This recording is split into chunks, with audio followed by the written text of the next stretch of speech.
largest brewer will tie up with the holder of a Coca-Cola bottling company and Coca-Cola itself and combine bottling operations in Southern and East Africa. The new entity will generate nearly $3 billion in revenue across 12 African countries. The company, Coca Cola Beverages Africa, will be headquartered in South Africa. According to the companies, it will be the biggest bottle of soft drinks in Africa and the 10th largest in the world. Coca Cola Beverages Africa will be majority owner by SABMiller. Almost a third will be owned by GFI, which owns bottled Coca Cola Sabco, and 11% by the Coca Cola company itself. Earlier, my colleague Francis Head spoke to the MD of SABMiller Africa, Mark Bowman. It was said before, there's been rumours for a while, that SABMiller wants a piece of Coke. And this gives you access to the growth, sort of running on the coattails of Coke across Africa. Just tell me what it means for SABMiller. Yeah, I think we've been a Coke bottler for many, many years. We have recognized that perhaps we needed to change the relationship that we had with Coke to a more strategic one, to actually pick a much more deliberate approach to the development of soft drinks in Africa. So over the last 2 years we've been doing that, and the opportunity has now arisen to develop a much stronger growth trajectory for Coca-Cola in Africa through this much larger business. So it'll be a focused business, focused only on Coca-Cola, with a separate board, a merger of equals. I mean, we are largest by the scale that we've contributed, and we'll control the business ultimately.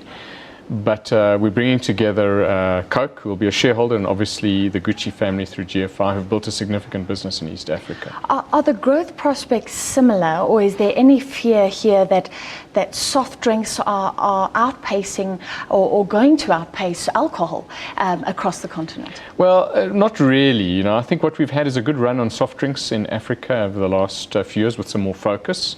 But they are slightly different occasions. Beer is much more an occasion-based drink, whereas soft drink is much more an impulse purchase. So soft drinks relies heavily on very good distribution across a much broader footprint than we typically do with beer. And what we see is the focus on soft drinks driving more opportunity. But we would expect over time these businesses to both grow at rates above at least GDP growth in Africa, and that in itself provides, frankly, a significant growth opportunity. Okay, so this is a big consolidation, which has apparently happened already in other parts of the world.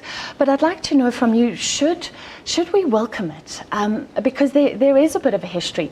Coke at one stage being accused of exploiting bottlers, then it started buying up bottlers. So now the fortunes are tied.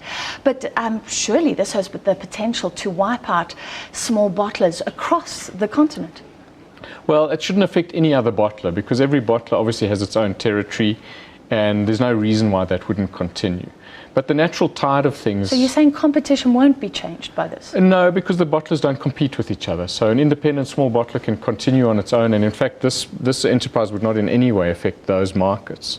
So what we're taking is existing territories and actually aggregating them, but in South Africa we'll still have an independent bottler that will continue to operate.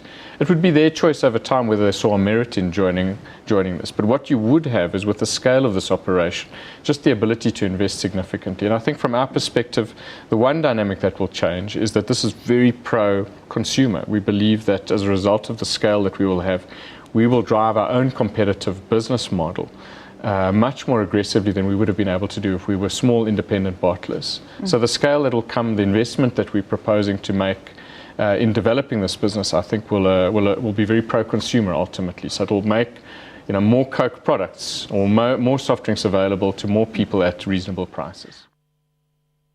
Mark Bowman there speaking to Francis Head. And if you want to listen to the whole interview, stay tuned for more, as she'll be back during Business Review at 6 o'clock this evening.